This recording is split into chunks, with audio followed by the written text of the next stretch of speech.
الحمد لله نحمده ونستعينه ونستغفره ونؤمن به ونتوكل عليه ونعوذ بالله من شرور أنفسنا ومن سيئات أعمالنا من يهده الله فلا مضل له ومن يضلل فلا هادي له وأشهد أن لا إله إلا الله وحده لا شريك له وأشهد أن محمدا عبده ورسوله اللهم صل على سيدنا ومولانا محمد النبي الأمي وعلى آله وصحبه وسلم تسليما اللهم اجعل صلواتك ورحمتك وبركاتك على سيد المرسلين وإمام المتقين وخاتم النبيين محمد عبدك ورسولك إمام الخير وقائد الخير ورسول الرحمة اللهم ابعثه مقاما محمودا يغبطه به الأولون والآخرون اللهم صل على محمد وعلى آل محمد كما صليت على إبراهيم وعلى آل إبراهيم إنك حميد مجيد اللهم بارك على محمد وعلى آل محمد كما باركت على إبراهيم وعلى آل إبراهيم إنك حميد مجيد أما بعد فأعوذ بالله من الشيطان الرجيم بسم الله الرحمن الرحيم إن الذين يتلون كتاب الله وأقاموا الصلاة وأنفقوا مما رزقناهم سرا وعلانية يرجون تجارة لن تبور ليوفيهم أجورهم ويزيدهم من فضله إنه غفور شكور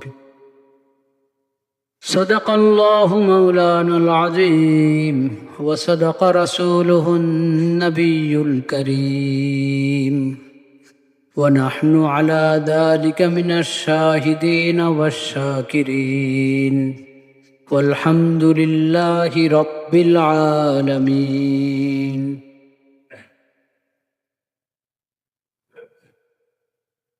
আমরা গত 2-3 জুমা থেকে সালাত সম্পর্কে সালাতের গুরুত্ব এবং সালাত আদায় করার পদ্ধতি বিষয়ে আলোচনা করছিলাম।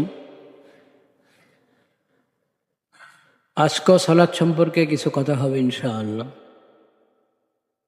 রুকু, সাজদা, কওমা, জালসা কিভাবে হওয়া উচিত, সাজদা কেমন হওয়া উচিত, রুকু কেমন হওয়া উচিত, হাদিস শরীফের উদ্ধৃতিতে কিছু আলোচনা হয়েছে। পুরো নামাজের পদ্ধতি সম্পর্কে আরও কিছু কথা হবে ইনশাআল্লাহ, আল্লাহ হায়াতে রাখলে পরবর্তী কোনো জুমায়। আজকে আমরা সালাতের গুরুত্বপূর্ণ একটা দিক, সেটা হলো মুসল্লি কেমন হতে হয়, মুসল্লিকে কেমন হতে হয়। আল্লাহ রাব্বুল আলামিন আমাদেরকে সবাইকে, যেই ঈমান এনেছে, ঈমান না এনে থাকলে ঈমান এনে মুসল্লি হবে, আর যে ঈমান এনেছে তাকে তো মুসল্লি হতেই হবে। মুসল্লি হবে সবাই। কেমন মুসল্লি? নিয়মিত মুসল্লি। এবং সুন্দর মুসল্লি, ভালো সলাটটা সুন্দরভাবে আদায় করবে, ভালোভাবে আদায় করবে।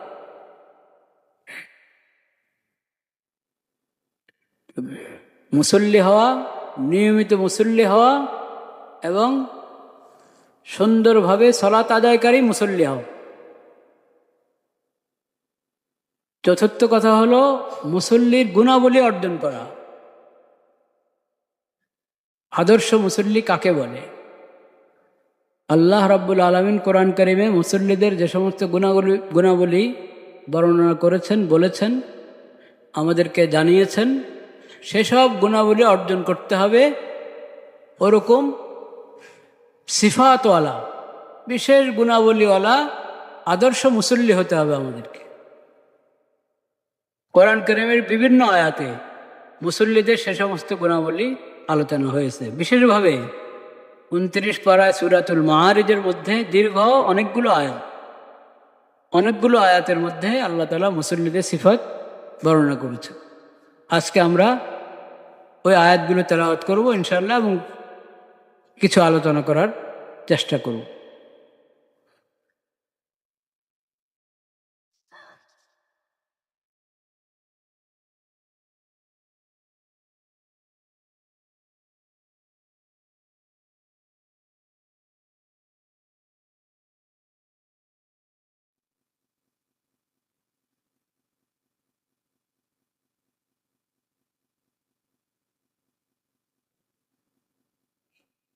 বিসমিল্লাহির রহমানির রহিম। ইল্লাল মুসাল্লিন আল্লাযীনা হুম আলা সালাতিহিম দাঈমুন ওয়াল্লাযীনা ফী আমওয়ালিহিম হাক্কুম মা'লুম লিস-সাইলি ওয়াল মাহরুম ওয়াল্লাযীনা ইউসাদ্দিকুনা বিয়াউমিদ-দীন ওয়াল্লাযীনা হুম মিন আযাবি রাব্বিহিম মুশফিকুন إن عذاب ربهم غير مأمون والذين هم لفروجهم حافظون إلا على أزواجهم أو ما ملكت أيمانهم فإنهم غير ملومين فمن ابتغى وراء ذلك فأولئك هم العادون والذين هم لأماناتهم وعهدهم راعون والذين هم بشهاداتهم قائمون والذين هم على صلاتهم يحافظون أولئك في جنات مكرمون فما للذين كفروا قبلك مهطعين عن اليمين وعن الشمال عزين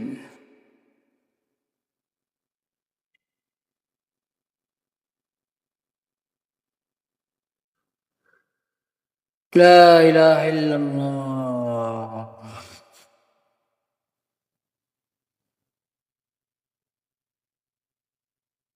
এই আয়াতগুলোর মধ্যে আল্লাহ রাব্বুল আলামিন মুসল্লিদের গুণাবলী আমাদেরকে জানিয়েছেন। প্রথম, আল্লাযীনা হুম আলা সালাতিহিম দাঈম। মুসল্লিরা কেমন হবে? তারা নিয়মিত নামাজ আদায়কারী হবে। নিয়মিত নামাজ আদায়কারী হবে, প্রতিদিন নামাজ আদায় করবে, প্রতি ওয়াক্ত নামাজ আদায় করবে। কোনোদিন নামাজ কাজা হবে না, কোনো ওয়াক্তে নামাজ কাজা হবে না। ফজর কাজা হবে না, এশা কাজা হবে। ফজর, জোহর, আসর, মাগরিব এবং এশা। জুমার দিন জোহরের জায়গায় জুমা। এই 5 ওয়াক্ত নামাজ নিয়মিত আদায় করবে, দাঈমুন। কোনোদিন বাদ দিবে না, কোনো ওয়াক্ত বাদ দিবে না। আমাদের একটা দেশে একটা রেওয়াজের মতো হয়ে গেছে, মাগরিবের নামাজে মুসল্লি একটু বেশি হয় মসজিদে, ফজরে একেবারে কম হয়। মুসল্লি তো তারাই।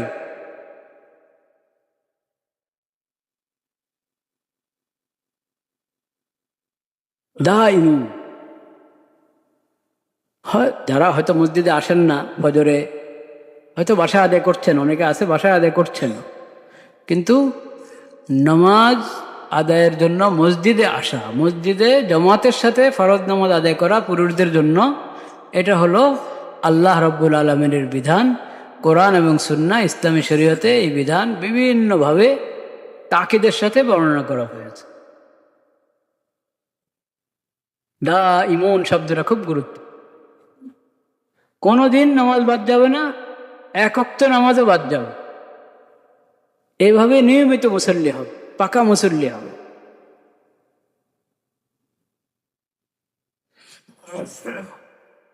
দ্বিতীয় বিষয়, ওয়াল্লাযীনা ফী আমওয়ালিহিম হাক্কুম মা'লুম লিস-সাইলি ওয়াল মাহরুম। নামাজ নিয়মিত আদায় করছে, কিন্তু আল্লাহ যে রিজিক দান করেছেন, ধন সম্পদ দান করেছেন, সেই ধন সম্পদের ব্যাপারে আল্লাহর যে বিধান, ওই বিধানের ব্যাপারে কোনো পরোয়া নেই, ওই বিধানের ব্যাপারে উদাসীন মুসল্লি এমন হবে না। যে মুসল্লি সে আল্লাহর দেওয়া ধন সম্পদ, আল্লাহর দেওয়া রিজিকের ক্ষেত্রে আল্লাহ যে বিধান দিয়েছেন সেই বিধানও পালন করবে। তার ধন সম্পদের মধ্যে বঞ্চিতদের জন্য এবং যারা চায় নিজের জরুরত পেশ করে আমার একটু ঠেকা আছে, তাদের জন্য তার ধন সম্পদের মধ্যে একটা ভাগ নির্ধারিত করা। যার কাছে যা আছে, আল্লাহ যাকে যে পরিমাণ দিয়েছেন, অর্থ সম্পদ অনেকের খুব বেশি থাকে, কারো মাঝারি, কারো কম, যার কাছে যা আছে ওটার মধ্যে তুমি নিজে নিজে ঠিক করে রাখো যে এখানে বঞ্চিত যারা, তাদের জন্য আমি কিছু অবশ্যই একটা ভাগ রাখবো। যখন আমার পড়োশীদের মধ্যে হোক, আত্মীয় স্বজনের মধ্যে হোক, তাদেরকে এটা দিব। বা কেউ নিজে এসে নিজের জরুরত পেশ করলো, তাকে দিব। আর যেটা আল্লাহ নির্ধারণ করে দিয়েছেন, যাকাত, যাকাত যেটা আল্লাহ নির্ধারণ করে দিয়েছেন সেটা তো আদায় করবেই। ওটা তো কোরআন মাজিদে যেখানে নামাজের কথা সেখানে যাকাতের কথা, অধিকাংশ জায়গায় যেখানে নামাজ সেখানে যাকাতের কথা। মুমিন সালাত কায়েম করে এবং যাকাত আদায় করে, ওটা ইসলামের 5 স্তম্ভের দ্বিতীয় স্তম্ভ তো যাকাত। সালাতের পরে যাকাতের স্থান, পরে মানে আলোচনাতে পরে, কিন্তু সালাত যেমন ফরজ, যাকাতও তেমন ফরজ। এটা ইমানের আলামত, ইসলামের আলামত, ইসলামের প্রতীক। সালাত এবং যাকাত, রমজানের রোজা, হজ, কালিমা, কালিমা, নামাজ, রোজা, হজ এবং যাকাত, এগুলো সব ইসলামের প্রতীক, শাআইর ইসলাম বলা হয়। তো যাকাত তো নির্ধারিত আল্লাহর পক্ষ থেকে। যার যাকাত ওয়াজিব হয় পরিমাণ, যাকাত ফরজ হয় পরিমাণ সম্পদ যার কাছে আসে, সে তো প্রতি বছরে নিয়মিত যাকাত আদায় করবে, বছরে একবার।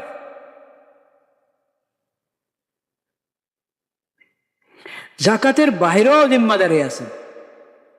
যেমন আমার অধীনস্থদের খোরপোশ আমি আদায় করে থাকি, এর বাইরেও আত্মীয় স্বজন, বিশেষ করে রক্তের আত্মীয়, তাদের খোঁজ খবর রাখা, প্রতিবেশীদের মধ্যে যারা অসহায় তাদের খোঁজ খবর রাখা, প্রতিবেশীর বাইরেও যেখানে আমি জানবো যে অসহায় আছে তাদের পাশে দাঁড়ানো দরকার, তাদের কাছে কিছু পেশ করা দরকার বিনয়ের সাথে, এটা মনে রাখতে হবে।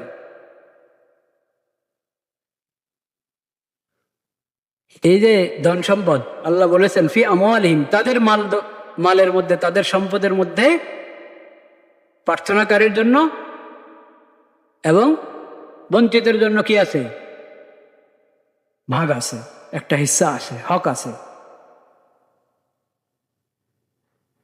হক নাম দিয়েছেন আল্লাহ। এই জন্য হাদিস শরীফে বলা হয়েছে ইন্না ফিল মালি লাহাক্কান সিওয়া যাকাত। যাকাত তো ওটা ফরজ, ওটা তো একবার নির্ধারিত ফরজ। যাকাতের বাইরেও সম্পদের মধ্যে আরো হক কি আছে, বিভিন্নভাবে বিভিন্ন হক আছে, সেটার মশালাগুলো আমরা জেনে নেওয়া দরকার। এখানে মূলনীতিটা আল্লাহ তাআলা বলে দিয়েছেন ওয়াফি আমওয়ালিহিম হাক্কুম মালুম লিস-সাইলি ওয়াল মাহরুম।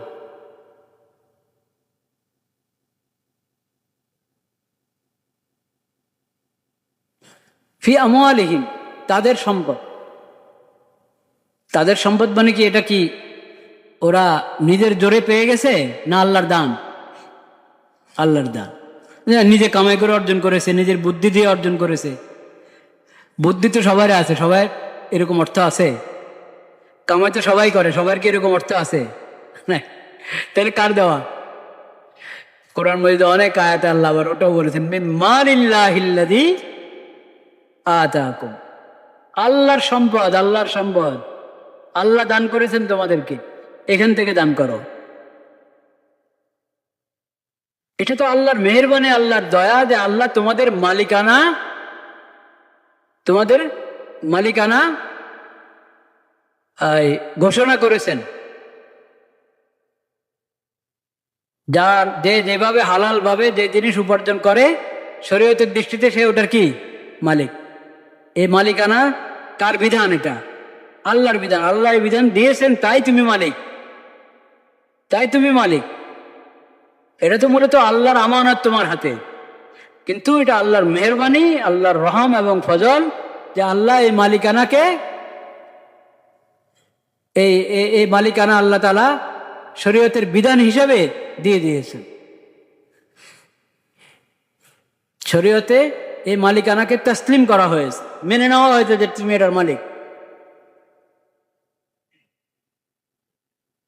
আল্লাহ যদি মালিক হিসাবে আপনাকে ঘোষণা না করতেন, তাহলে আপনি মালিক হতেন না, মালিক হতেন না। ওটা তো কারুনের মতো যারা, ওরা মনে করে যে এটা তো সম্পদ আমার, এই সম্পদ কার?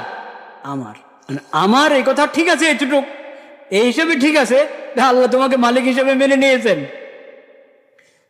কিন্তু তুমি যদি মনে করো উতিতু আলা ইলমিন, কারণ যেরকম বলেছে এটা তো আমার যোগ্যতা, আমার ক্যাপাসিটি, আমি এটা আমার বুদ্ধি বলে অর্জন করেছি। কে বলেছিল এটা? কারণ সম্পদের ব্যাপারে যারা এটা মনে করে যে এটা তো আমার, এখানে অন্য কারো অধিকার নাই। আল্লাহ যদি অধিকার কারো ঘোষণা করে থাকেন, শরীয়ত কারো অধিকার ঘোষণা করে থাকে, আমি মানি না, নাউযুবিল্লাহ। ঈমান থাকবে? ওই লোক আল্লাহর বিদ্রোহী বান্দা, আল্লাহর, এবং ওর চেয়ে বড় নাফরমান এবং নাশকর, নিমক হারাম আর কা হতে পারে না। কেন? এটা তো আল্লাহর দান। তুমি যে বলছো আমি কামাই করেছি, এটা তো একটা বাহানা, এটা একটা ছুতা। তুমি যত সূত্র অবলম্বন করেছো কামাইয়ের ক্ষেত্রে, সব সূত্র কার দান? আল্লাহর দান। এই সব সূত্র ব্যবহার করে অনেকে পায় না, তুমি পেয়েছো, কার দান? আল্লাহর দান।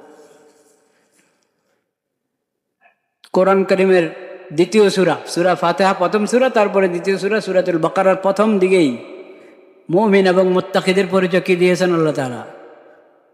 হুদাল লিল মুত্তাকিন আল্লাযীনা ইউমিনুনা বিল গায়ব ওয়া ইউকিমুনাস সালাহ। গায়েবের প্রতি যাদের ঈমান আছে, সালাত যারা কায়েম করে, আর ওয়া ইউনফিকুনা মিম্মা রাযাকনাহুম ইউনফিকুন, আমি তাদেরকে যা রিজিক দিয়েছি সেখান থেকে তারা খরচ করে। আমি যা রিজিক দিয়েছি, যা তোমার 10,000 টাকা আছে আর 10 কোটি টাকা আছে, কোটি কোটি টাকা আছে, শত কোটি টাকা আছে, সব কার দাম? আল্লাহ। মিম্মা রাযাকনাহুম, আমি তাদেরকে যা রিজিক দিয়েছি ওখান থেকে তারা খরচ করে। এই যে আয়াত তেলাওয়াত করলাম আমি সূরা ফাতিরের, ইন্নাল্লাযীনা ইয়াতলুনা কিতাবাল্লাহ, সূরা ফাতির না? ইন্নাল্লাযীনা ইয়াতলুনা কিতাবাল্লাহ ওয়া আকামুস সালাহ, যারা আল্লাহর কিতাব তেলাওয়াত করে, কোরআন তেলাওয়াত করে, কোরআন কারীমের তেলাওয়াত করে, সালাত কায়েম করে, ওয়া আনফাকু মিম্মা রাযাকনাহুম, আমি তাদেরকে যা রিজিক দিয়েছি সেই রিজিক থেকে তারা খরচ করে, গোপনে এবং প্রকাশ্যে। ইয়ারজুনা তিজারাতান লান তাকুর,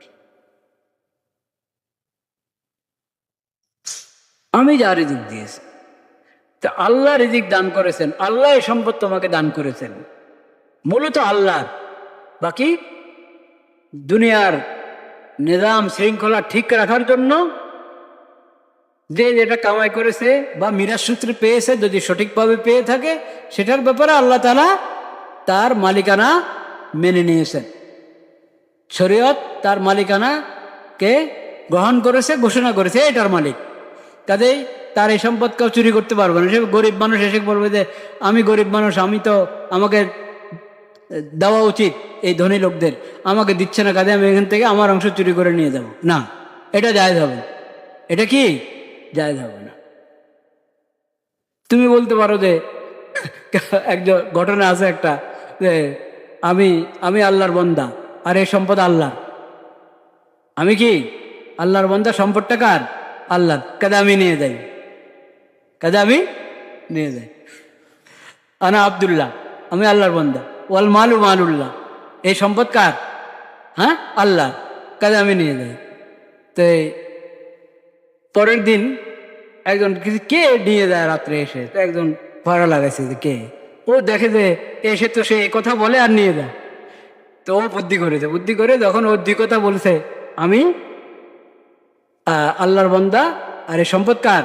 আল্লাহর, আমার জরুরত আমি নিয়ে গেলাম। ও পিছন থেকে পিঠের উপরে জোরে দিছে এক কিল, জরবু জরবুল্লাহ, এই মাঠটাও আল্লাহর পক্ষ থেকে।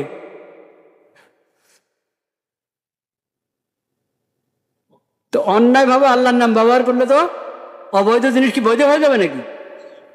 আল্লাহ আল্লাহ দিয়েছেন তাকে, এখন তুমি তার থেকে নিতে হলে নিয়মমতি নিতে হবে। চুরি করে নিতে পারবে না, ডাকাতি করে নিতে পারবে না, আত্মসাৎ করতে পারবে না। আল্লাহ এই সম্পদ যার হাতে আমানত রেখেছেন তাকে মালিক বানিয়েছেন, তাকে বলছেন আল্লাহ তাআলা তুমি খরচ করো, খরচ করা তার দায়িত্ব। এখন খরচ করছে না, তাকে বোঝাও, দিনের কথা বোঝাও, ইমানের কথা বোঝাও। হ্যাঁ, এই সম্পদ তুমি, তোমার যখনই চোখ বন্ধ হবে সব সম্পদ থেকে যাবে, একটা কিছুই যাবে না কবরে, কিছুই যাবে না কবরে, তোমার সঙ্গে তোমার আমল যাবে। সে আমল কি? তো এখন থেকে আখিরাতের জন্য জমা করো। আখিরাতের জন্য জমা করার তরিকা হলো আল্লাহ যা দান করেছেন এখান থেকে কি করো? সৎকা করো, দান সৎকা করো। জাকাত তো আদায় করবাই, এমনি নফল সৎকা করো। যার কোথায় কার জরুরত এটা খেয়াল করো। এই যে গাজাবাসীদের অবস্থা, এখন যুদ্ধবিরতি হয়েছে, সবাই ভেবেছে যে এখন তো শেষ, আর কোনো তাদের চিন্তা করার দরকার নেই। না, এখন আরো মুসিবতে বেশি আছে তারা। একদিক থেকে আরো মুসিবতে কি, এতদিন এক এক জায়গায় ছিল, এখন তখন যুদ্ধবিরতি সব নিজের জায়গায় এসেছে, না ঘর আছে, না বাড়ি আছে, না খাওয়ার কিছু আছে, না কোনো ব্যবস্থা, সব দিক থেকে কষ্টের মধ্যে এবং পেরেশানের মধ্যে আছে। প্রত্যেকের দায়িত্ব, পুরো মুসলিম বিশ্বের দায়িত্ব, জনগণেরও দায়িত্ব খোঁজ করা, কোন সূত্রে আমি ওখানে সাহায্য পাঠাতে পারি। আপনি খোঁজ নিলে সূত্র পাবেন, নির্ভরযোগ্য সূত্র পাবেন, সেই সূত্রে অবশ্যই অনুদান পাঠাবেন গাজাতে এবং অন্যান্য যে জায়গায় মুসলমানরা নির্যাতিত কষ্টের মধ্যে আছে, সেখানে যার দ্বারা যে পরিমাণ সাহায্য পাঠানো এবং তাদের সব দিক থেকে যে যে দিক থেকে সহযোগিতা করতে পারে, সাহায্য করতে পারে, তাদের পাশে দাঁড়াতে পারে, এটা ফরজ। আল্লাহ তাআলা সেই তৌফিক দান করেন। এটা মুসল্লিদের সিফত, মুসল্লিদের কি সিফত। মুসল্লি কমিটির সদস্য হয়ে গেলাম, মসজিদ কমিটির সদস্য হয়ে গেলাম, তাইলে আমার মুসল্লি পাকা মুসল্লি হয়ে গেলাম তা না। কিন্তু মুসল্লিদের সিফাত কি আছে কোরআনে, ওগুলো জানতে হবে।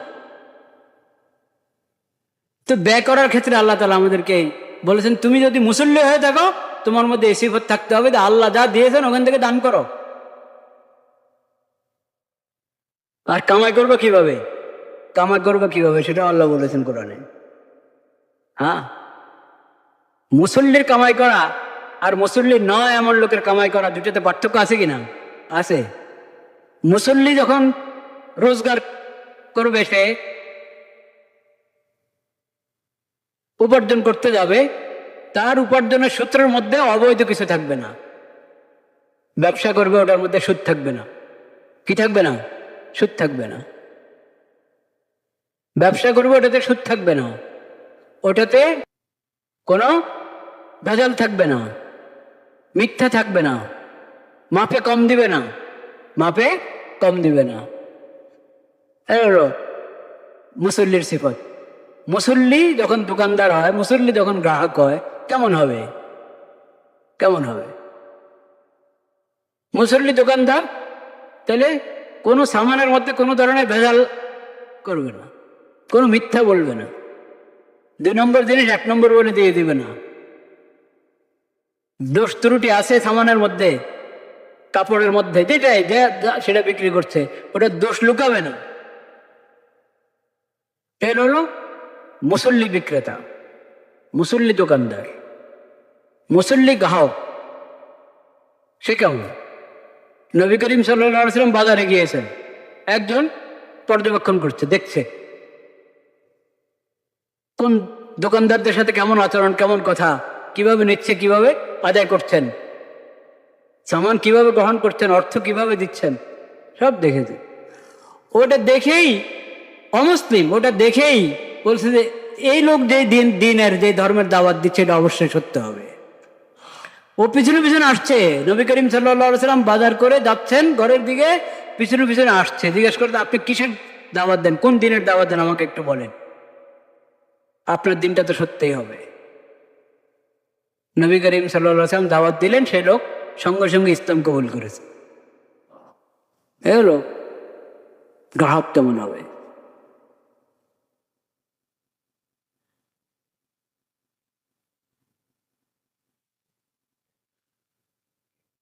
শোয়েব আলাইহিস সালাম এর জমানায়, এখন তো এটা এই মুসিবত ব্যাপক, তখন একটা বিশেষ গোষ্ঠীর মধ্যে এই মুসিবতটা ছিল, অন্য জায়গায় ছিল না।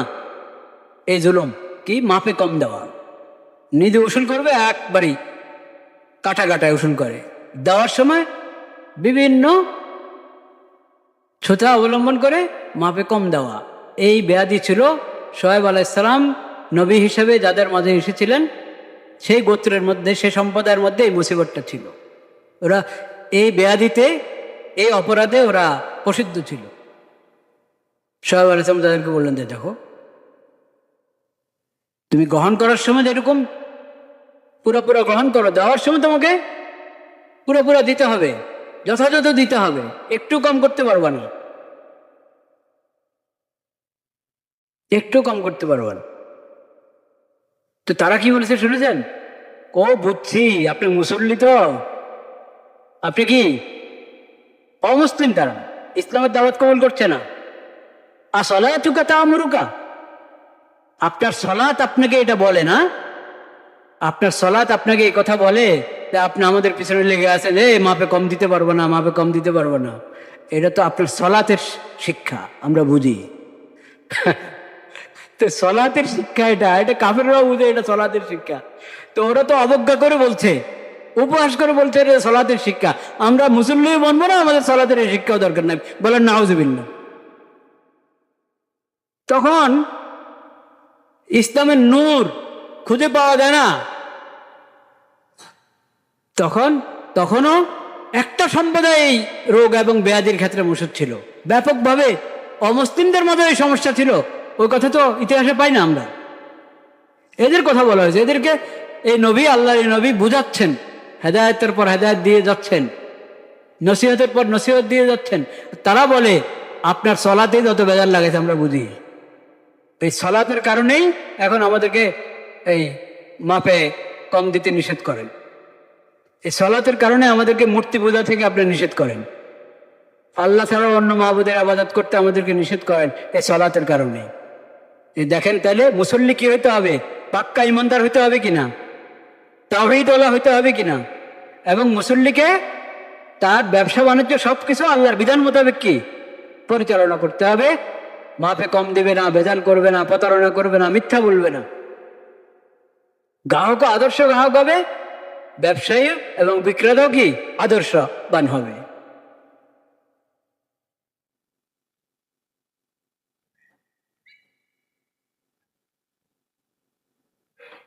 الذين هم على صلاتهم دائمون والذين في أموالهم حق معلوم للسائل والمحروم والذين يصدقون بيوم الدين। মুসল্লিকে যার আখিরাতের প্রতি বিশ্বাস আছে, বিচার দিবসের উপরে যার কি আছে বিশ্বাস আছে, হ্যাঁ হলো মুসল্লি। আখিরাতকে মানে না, সে আবার কি মুসল্লি হবে? দেখা দেখি মুসল্লি, দেখা দেখি, আচ্ছা সবাই যাচ্ছে আজকে ঈদের দিন, যায় আমিও যাই, সবাই যাচ্ছে আজকে শুক্রবার, 8 কি নামাজ, সাল কি নামাজ, খাট কি নামাজ, আটকে কি নামাজ, বুঝতে পেরেছেন? নামাজের বিভিন্ন বছরে একবার, এই 2 ঈদে গেলাম, বাস আলহামদুলিল্লাহ হয়ে গেল। ঈদ টু ঈদ, মাঝখানে আর নামাজের কোনো গুরুত্ব নেই। আর জানাজা, জানাজার নামাজে উপস্থিত হবে, নিজের আত্মীয় স্বজন কারো ইন্তেকাল হয়েছে, বন্ধু বান্ধব কারো ইন্তেকাল হয়েছে, জানাজাতে উপস্থিত ছিলাম, কিন্তু ফরজ নামাজের খবর নেই। যেদিন জানাজা পড়ছে ওই জন্য দেখা যায় ফরজ নামাজ বাদ যাচ্ছে। সমাজে এরকম লোক আছে কিনা? এই যে খাটের নামাজ, খাট কি নামাজ, আটকে কি নামাজ। বন্ধু, ছোটকালের বন্ধু, এখন বন্ধু তো তবলিগে গিয়ে মাশাআল্লাহ পুরা মুসল্লি হয়ে গেছে। হ্যাঁ, কোন আল্লাহ আল্লাহর সহমতি গিয়ে পুরা মুসল্লি হয়ে গেছে, হজ করে এসেছে, এখন পুরা মুসল্লি। উনি তো আগের অবস্থানে আছে, আগের জায়গায়। এখন বন্ধুর সাথে দেখা হয়ে গেছে একবার, বন্ধু হাত ধরে, আরে বন্ধু এতদিন পরে দেখা হলো, হ্যাঁ। তা এখন বন্ধু আদান হলো তো মসজিদে এসেছে, বন্ধুর সঙ্গে সেও চলে এসেছে। এটা খারাপ না, এটাও ভালো, এটাও কি ভালো। কিন্তু ওই বন্ধুর সঙ্গে আসলাম একবার, আর খবর নেই। এটা হলো আটকা পড়ার কারণে নামাজ পড়লাম, বুঝতে পেরেছেন? তো আটকে কি নামাজ, খাট কি নামাজ, সাল কি নামাজ, আট কি নামাজ, আট অষ্টম দিন মানে জুমার দিন, সপ্তাহে একদিন শুধু শুধু জুমা, আর খবর নেই। আল্লাহ এরকম মুসল্লি হইতে বলেছেন আমাদেরকে, নিয়মিত মুসল্লি হইতে হবে, কোনোদিন বাদ যাবে না, কোনো ওয়াক্ত বাদ যাবে না, এবং চেষ্টা করবো মসজিদে জামাতের সাথে পড়তে। আল্লাহ তৌফিক দান করেন। তো ইয়াউমুদ্দিন, যার আখিরাতের প্রতি বিশ্বাস আছে, হিসাব কিতাবের প্রতি বিশ্বাস আছে, যেদিন সব আমলের হিসাব দিতে হবে আল্লাহর দরবারে দাঁড়িয়ে, একটা দিন আসছে, নাকি এটা কোনো মিস আছে? না, আসছে। ওটার যার প্রতি ঈমান আছে, বিশ্বাস আছে, এবং এই বিশ্বাস যে জাগ্রত রাখে, মুসল্লিকে এমন হইতে হবে, এমন মুসল্লি হও যে আখিরাতের কথা, আখিরাতের ফিকির তোমার মাথায় সবসময় সাওয়ার থাকে, দিল দামাগে ওটা তাজা থাকে, জাগ্রত থাকে, এমন মুসল্লি হও, এমন মুসল্লি হও। আখিরাতের বিশ্বাসী মুসল্লি আর নামের মুসল্লিতে আসমান জমিনের পার্থক্য। আখিরাতের বিশ্বাসী যে নামাজি, যে মুসল্লি, সেই মুসল্লি তার পুরো 24 ঘন্টার জিন্দিগিতে, জীবনের সকল অঙ্গনে আল্লাহর বিধানের খোঁজ রাখবে কি রাখবে না? রাখবে, আল্লাহর বিধানের খবর রাখবে সে। ওয়াল্লাযীনা হুম মিন আযাবি রাব্বিহিম মুশফিকুন ইন্না আযাবা রাব্বিহিম গায়রু মা'মুন। এমন মুসল্লি হও যে আল্লাহর বিধান লঙ্ঘন করলে আল্লাহ শাস্তি, যে কোনো সময় আল্লাহ শাস্তি দিতে পারেন। দুনিয়ার শাস্তি মিস হলো, আখিরাতের শাস্তি কি হবে না? মিস হবে না। এই ভয়ে থাকে, রে আল্লাহর সামনে তো আমাকে দাঁড়াইতে হবে। আদর্শ মুসল্লিকে সবসময় ভয় থাকে, আল্লাহর সামনে আমাকে দাঁড়াইতে হবে। এইখানে আমাকে কেউ ধরতে পারছে না, কেউ কিছু বলতে পারছে না, আমার বাহাদুরি, আমি ওই দলের এই, তমুক দলের এই, বা আমার এই আছে সে আছে, আমাকে ভয় কিছু বলে না। কিন্তু এটা কয়দিন থাকবে? এটা কয়দিন থাকবে? কবরে যাবে এরা। কবর থেকে তো এমন এক জীবন শুরু হবে যেখানে আমার কোনো সাহায্যকারী নাই ঈমান ছাড়া, কোনো সাহায্যকারী নাই নেক আমল ছাড়া। ইন্না আযাবা রাব্বিহিম গায়রু মা'মুন। আল্লাহর শাস্তিতে এমন, তোমার রবের শাস্তি এমন কোন সময় যে এসে পড়ে বলা যায় না। তুমি যে নিশ্চিন্ত হয়ে থাকবা না, না আল্লাহ আমাকে শাস্তি দিবেন না, নাউযুবিল্লাহ, এটা মুমিনের কথা। যে কোনো সময় দুনিয়াতে হোক আখিরাতে হোক শাস্তি আছেই, অপরাধের শাস্তি ভোগ করতেই হবে। ওয়াল্লাযীনা হুম লিফুরুজিহিম হাফিজুন ইল্লা আলা আজওয়াজিহিম আও মা মালাকাত আইমানুহুম ফাইন্নাহুম গায়রু মালুমিন ফামান ইবতাগা ওয়ারা যালিকা ফাউলাইকা হুমুল আদুন। মুসল্লি কারা? যারা নিজের চারিত্রিক পবিত্রতার খেয়াল রাখে, লজ্জাস্থানের হেফাজত করে, অশ্লীল কাজ, আল্লাহ হারাম করেছেন এরকম কোনো কাজ করে না, জিনার কাছেও যায় না, চোখ দ্বারায় এমন দৃশ্য দেখবে যেটা দেখা যায় নাই, এই কাজও করে না, কানের হেফাজত করে, চোখের হেফাজত করে, মুখের হেফাজত করে, লজ্জাস্থানের দ্বারা হেফাজত করে। অর্থাৎ এই বিষয়ক চারিত্রিক সমস্যাজনিত কোনো গুনাতে কোনো অশ্লীলতা তারা কি হয় না, লিপ্ত হয় না কখনো। এ হলো মুসল্লির সিফত। হ্যাঁ, ইল্লা আলা আজওয়াজিহিম আও মা মালাকাত, আল্লাহর পন্থায় বৈধ করেছেন, বিয়ের রাস্তা আল্লাহ বৈধ করেছেন। বিয়ের যে বিধান আল্লাহ কোরআনে দিয়েছেন, ওইদেরকে বিয়ে করো, ছেলে আর মেয়ের বিয়ে হবে। আল্লাহ যে মেয়েদেরকে বিয়ে করা হারাম করেছেন তাদের বাহিরে ওয়া উহিল্লা লাকুম মা ওয়ারা যালিকুম, তালিকা দিয়েছেন আল্লাহ তাআলা। এই যে সূরা নিসার মধ্যে, সূরা নিসাতে 4 নম্বর পারার শেষে হুররিমাত আলাইকুম উম্মাহাতুকুম, মার সঙ্গে বিয়ে জায়েজ নেই। এই মার আলোচনা থেকে শুরু করে কোন কোন মহিলাদের বিয়ে করা জায়েজ নেই, এর বাইরে তুমি যথাযথ নিয়মে, আল্লাহর শিখানো নিয়মে, শরীয়তের বিধান মোতাবেক বিয়ে করো। বিয়ের জন্য মেয়ে মুসলমান হইতে হবে কিনা, না যা বা মেয়ে যে ছেলের সঙ্গে আবদ্ধ হবে সে ছেলে মুসলমান হইতে হবে কিনা। বন্ধুত্বের ভিত্তিতে সম্পর্ক জায়েজ নেই। প্রেমের সম্পর্ক, বন্ধু আর বান্ধবী, এটা ইসলামে নাই। ইসলামে আছে বিয়ে, এবং ইসলামী তরিকা মতে বিয়ের মাধ্যমে একে অপরের জন্য হালাল হবে। শরীয়ত যাকে বাঁধি বলে, বাঁধিও হালাল। আও মা মালাকাত আইমানুহুম, কিন্তু বাঁধি এখন নাই। ঘরের বুয়ারা বাঁধি নয়, কাজের বুয়ারা বাঁধি নয়, কখনো বাঁধি এখন নাই। বাঁধি বিষয়টাও আল্লাহ হালাল করেছেন, কিন্তু এখন নাই।